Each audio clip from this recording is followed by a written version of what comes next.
Tati, Da? putem avea un câine, te rog? Nu sunt de acord cu asta. Dar, tată, îmi doresc foarte mult unul. Ți-am spus că nu. Nu vreau să am eu animale în casă să lase murdărie.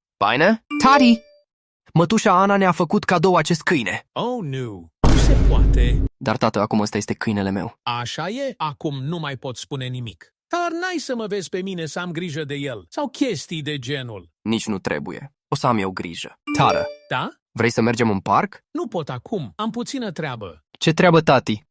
Să stau cu băiatul meu frumos, să-i mănânc eu boticul. Dă-i un follow dacă vrei să ai noroc mâine la școală. Dar, tată, ai spus că nu vrei să avem un câine. Când am spus eu așa ceva?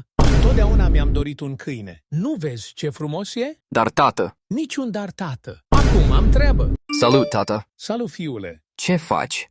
Cu băiatul meu frumos acasă. Tu ce faci? Bine, voiam să te întreb dacă poți să mă iei de la școală. Pot, din păcate, fiule. Trebuie să plimb câinele și să-i fac de mâncare un tort câinesc. Este ziua lui. Dar, tată, eu de ziua mea nu am avut niciodată tort.